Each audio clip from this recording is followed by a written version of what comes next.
أعوذ بالله من الشيطان الرجيم بسم الله الرحمن الرحيم نحن خلقناكم فلولا تصدقون أفرأيتم ما تمنون أأنتم تخلقونه أم نحن الخالقون نحن قدرنا بينكم الموت وما نحن بمسبوقين صدق اللہ العظیم۔ اب ہم یہ جو آیتیں پڑھنے والے ہیں، اب ہر آیت کا ایک الگ مطلب ہے۔ اللہ تعالیٰ ہم سے کچھ سوال پوچھ رہے ہیں۔ اب وہ جو سوال ہیں اس میں ہم سب کو یہ دیکھنا پڑے گا کہ اللہ تعالیٰ بات مجھ سے ہی کر رہے ہیں، کیونکہ جب ہم اکثر قرآن پاک کے بہت سارے حصے پڑھتے ہیں اور ہمیں لگتا ہے کہ اچھا میں تو آخرت پہ ایمان رکھتا ہوں، یا میں تو سورہ یاسین روز پڑھتا ہوں، تو یہ شاید مجھ سے بات نہیں ہو رہی۔ لیکن قرآن پاک پورا کا پورا قرآن پاک ہمارے لیے ہے نا، تو ہم نے ابھی جو بھی آیتیں پڑھیں گے اس میں یہی سوچنا ہے کہ اللہ تعالیٰ یہ جو سوال پوچھ رہے ہیں یہ بذات خود صرف مجھ سے ہی پوچھ رہے ہیں، یہ کسی اور کے بارے میں بات نہیں ہو رہی۔ کبھی کبھی ہم جب سنتے ہیں کہ اچھا اللہ تعالیٰ کسی ایک انسان کی ڈسکرپشن دے رہے ہیں تو ہم سوچنے لگ جاتے ہیں کہ میرا یہ والا کزن ایسے ہے یا میرے یہ والے رشتہ دار ایسے ہے۔ تو ابھی ہم نے یہ دیکھنا ہے کہ اللہ تعالیٰ ہم سے یہ بات کریں، مجھ سے بات کریں، آپ سے بات کریں، ہر انسان نے اپنے طرف۔ پھر اللہ تعالیٰ نے ان سوالوں کے بعد انسان کو یاد کرایا، پہلے انسان کو انسان کی پوزیشن یاد کرائے کہ یہاں تم کھڑے ہو اور جتنا اونچا مرضی اڑنے کی کوشش کرو یا اونچا ہونے کی کوشش کرو، اصل حقیقت تو یہی ہے، اس کے اوپر تم جا نہیں سکتے۔ اور پھر اب قرآن پاک کا یہ مقام ہے، اب تم دیکھ لو کہ تم نے کرنا کیا ہے۔ اب سوال کیا پوچھ رہے ہیں اللہ تعالیٰ؟ ہم نے تمہیں پہلی بار بھی تو پیدا کیا ہے، تو تم دوبارہ جی اٹھنے کو سچ کیوں نہیں مانتے؟ بھلا دیکھو تو جو پانی تم ٹپکاتے ہو، کیا تم اس سے انسان بناتے ہو یا ہم بناتے ہیں؟ ہم نے تمہارے درمیان موت مقدر کر دی ہے،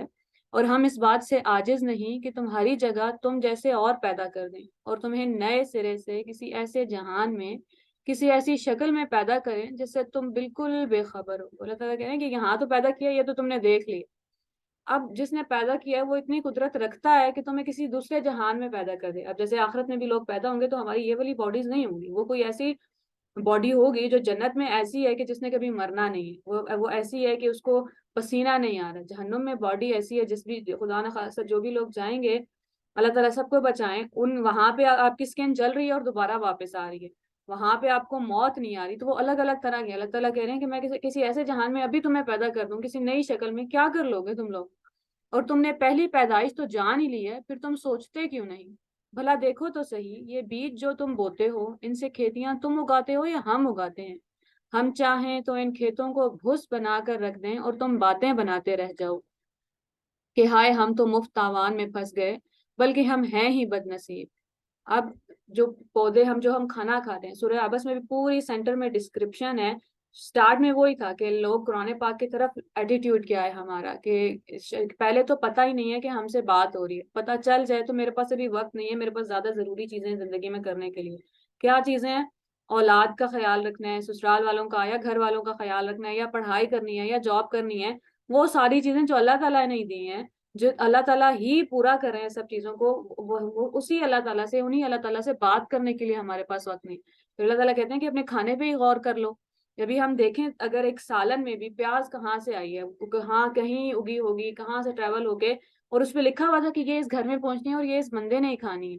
پھر آٹا ہے، نمک کی کان الگ سے ہے، پانی کہاں سے آ رہا ہے، اور پھر ساری چیزیں مکس بہت طرح کے۔ اب جیسے مسالے بھی ہم تو ایک 10 مسالے ایک سالن میں ایک دفعہ ڈال لیتے ہیں نا، سوچتے نہیں ہیں کہ اللہ تعالیٰ نے کون کون سے مسالے کہاں کہاں پیدا کیے ہیں خاص اس گھر میں پہنچنے کے لیے کہ ہم کھانا کھا سکیں۔ اور اس کے بعد کیا کریں؟ اس کے بعد پھر ہم ناشکری کر دیتے ہیں، اس کے بعد دھیان نہیں دیتے، اور اس کے بعد یہ بولتے ہیں کہ اچھا اس میں نمک کم ہے، اور اس میں یہ والا ٹیسٹ نہیں آ رہا، اس میں یہ والا ٹیسٹ نہیں آ رہا۔ کبھی تم نے غور کیا اس پانی پر جو تم پیتے ہو، کیا تم نے اسے بادل سے برسایا ہے یا ہم برساتے ہیں؟ اگر ہم چاہیں تو اسے سخت کڑوا کر دیں، پھر تم کیوں شکر ادا نہیں کرتے؟ سبحان اللہ۔ کبھی تم نے خیال کیا یہ آگ جو تم سلگاتے ہو، اس کے درخت کو تم نے پیدا کیا ہے یا ہم اس کے پیدا کرنے والے ہیں؟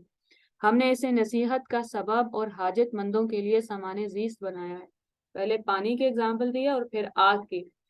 کہ ابھی جو پانی ہم پی رہے ہیں ہر روز، سورہ ملک میں بھی اللہ تعالیٰ کہتے ہیں کہ اگر تمہارا پانی سخت کڑوا ہو جائے یا زمین کے اندر چلا جائے سارا پانی تو کیا کر لو گے؟ اصل میں اللہ تعالیٰ انسان کو بتا رہے ہیں کہ اصل میں تمہاری اوقات اتنی ہے، اصل حیثیت اتنی ہے، چھوٹی چھوٹی میں نے تمہیں طاقتیں دی ہیں دنیا پہ، چھوٹی چھوٹی پاورز ہیں تمہارے پاس، اور اسی کو سمجھ کے اسی کو اسی کے بلبوتے پہ انسان اپنے آپ کو بڑا سمجھنے لگ جاتا ہے، وہ بے نیاز سمجھنے لگ جاتا ہے کہ مجھے تو کوئی پوچھنے والا ہی نہیں ہے۔ بس تم اپنے رب کے نام کی تسبیح بیان کرو جو بہت عظمت والا ہے۔ اب اس کے بعد اللہ تعالیٰ قرآن پاک کی عظمت کو بیان کر رہے ہیں کہ یہ انسان کی جگہ ہے کہ وہ نہ پانی اپنا خود لا سکتا ہے، نہ آسمان سے نہ خود برسا رہا ہے۔ جو آگ ہم استعمال کر رہے ہیں اس کا درخت بھی اللہ تعالیٰ نے ہی بنایا ہے، جو کھانا ہم کھا رہے ہیں انسان نے اپنے آپ کو بھی خود پیدا نہیں کیا، اللہ تعالیٰ نے ہی پیدا کیا ہے نا۔ تو یہ ہے انسان کی حیثیت، اور وہ جس قرآن کو ریجیکٹ کر رہا ہے یا جس قرآن کے لیے اس کے پاس وقت نہیں ہے، اس کا مقام کیا ہے؟ نہیں، مجھے قسم ہے ان مقامات کی جہاں ستارے ڈوبتے ہیں، اور اگر تم غور کرو تو یہ بہت بڑی قسم ہے۔ بے شک یہ بڑے رتبے والا قرآن ہے جو کتاب محفوظ میں لکھا ہوا ہے، اسے وہی ہاتھ لگاتے ہیں جو پاک ہیں، پروردگار عالم کی طرف سے اتارا گیا ہے۔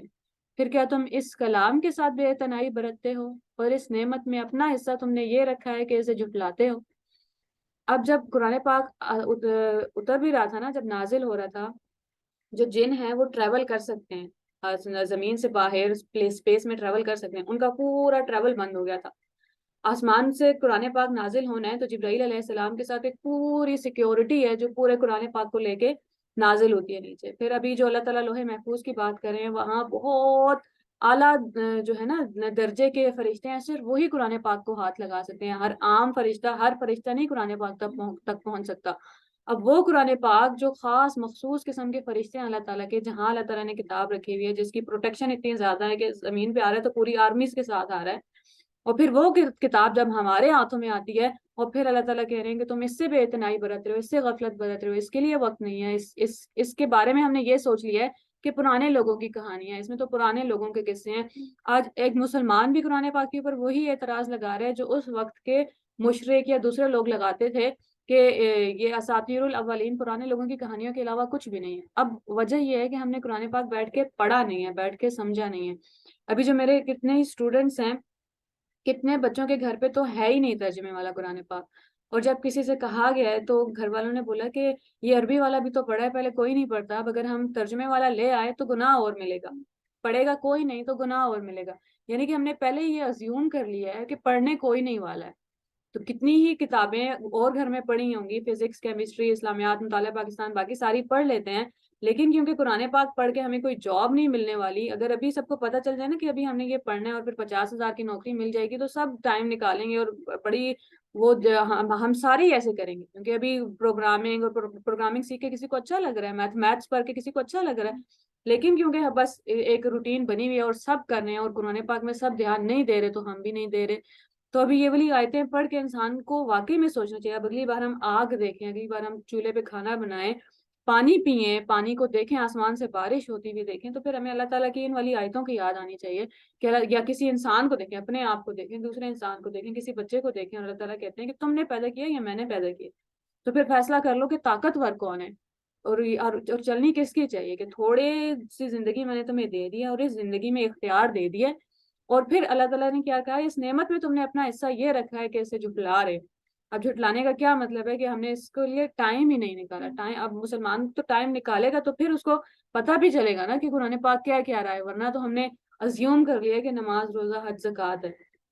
اگر قرآن پاک کے جتنے بھی رولز اینڈ ریگولیشنز ہیں نا، وہ سارے ایک پیج کے اوپر بھی آ سکتے تھے کہ یہ کھانا ہے اور یہ نہیں کھانا، اور یہ کرنا ہے اور یہ نہیں کرنا، اور حج ایک سال میں ایک دفعہ ہے، اور رمضان کے روزے ہیں، اور نماز ہے، ایک صفحے پہ بھی پوری بات آ سکتی۔ پورے قرآن پاک میں 30 پارے کیوں ہیں؟ کیونکہ اللہ تعالیٰ نے دلوں کو عاجز کرنا ہے، اللہ تعالیٰ نے دلوں پہ یہ بات اتارنی ہے کہ یہ میرا ہی کلام ہے، اور پھر روحوں کو اس سے تسلی ملے گی، اور پھر انسان کی زندگی میں چینج آئے گا، اور پھر ایک ارد گرد بھی چینج آئے گا۔ جب تک قرآن پاک ہمارے دلوں میں ہی نہیں پہنچا، پھر ہم کیسے پوری انسانیت کا بیڑا اٹھائیں گے؟ ذمہ داری تو اللہ تعالیٰ نے ہمیں دے دی ہے، ہم قبول کریں یا نہ کریں۔ اللہ تعالیٰ نے ہم سے گواہی لینی ہے قیامت والے دن کہ کیا تم نے دنیا کو دکھا دیا تھا کہ یہ اسلام ہے، صحیح پوری ریپرزنٹیشن کر دی تھی؟ اور پھر ہم کیسے کہیں گے کہ اللہ تعالیٰ میں نے کر دی تھی جب ہمیں خود ہی نہیں پہنچا پورا اسلام قرآن پاک نہیں پہنچا، رسول اللہ صلی اللہ علیہ وآلہ وسلم کی زندگی نہیں پہنچی، اور یہ وہ صورت ہے جو ہم ہر روز پڑھ رہے ہوتے ہیں۔ تو اللہ تعالیٰ ہمیں ہمت دے، توفیق دے کہ ہم قرآن پاک سے سچی محبت کریں۔ وہ بن گئے نا ٹرینڈز کے قرآن پاک کی طرف فیٹ نہیں کرنی، اور قرآن پاک ہے تو اوپر نہیں جائے کوئی، بالکل صحیح بات ہے، لیکن اصل میں ان کی روح جو پیچھے تھی نا، وہ یہ تھی کہ قرآن پاک کو پیچھے جو چیز آپ نے ڈال دی وہ آپ کو نظر نہیں آ رہی، وہ اب آپ اگنور ہو گئی ہے وہ چیز۔ تو قرآن پاک کو اگنور نہیں کرنا تھا۔ قرآن پاک اللہ تعالیٰ جیوز کے بارے میں، یہودیوں کے بارے میں کہتے ہیں کہ انہوں نے اپنی کتاب کو اپنی کمر کے پیچھے ڈال دیا، تو شاید وہاں سے کسی عالم نے نکالا ہوگا کہ قرآن پاک کی طرف پیٹ نہیں کرنی، لیکن اس کا مطلب یہ تھا، اللہ تعالیٰ کیا کہہ رہے تھے ان سے، کہ انہوں نے اپنی کتاب کے حکم کو، اپنی کتاب کی بات کو پیچھے ڈال دیا ہے اور اب اس پہ دھیان نہیں دیتے، اس کو اگنور کرتے ہیں۔ قرآن پاک کو اوپر رکھنے کا مطلب یہ تھا کہ قرآن پاک کی بات اوپر ہے اور میری بات نیچے رہے، میری ایگو، میری فیلنگز، میرا روزگار کمانے کا طریقہ، یا مجھے کیا صحیح لگ رہا ہے اور مجھے کیا غلط لگ رہا ہے، وہ ہمیشہ نیچے رہے گا۔ اللہ تعالیٰ کیا کہہ رہے ہیں صحیح ہے اور اللہ تعالیٰ کیا کہہ رہے ہیں غلط ہے، وہ ہمیشہ اوپر رہے گا۔ تو یہ جو ہم نے جو وہی باتیں کہ پریکٹسز رکھ لی ہیں اور ان کے اندر کی روح نکال لی ہے، پتہ بھی نہیں ہے کسی کو کہ ہم کیوں کرتے ہیں یہ سب کچھ۔ تو اللہ تعالیٰ ہمیں توفیق دے کہ قرآن پاک ہمارے دلوں میں داخل ہو، ہماری زندگیوں میں داخل ہو۔ السلام علیکم۔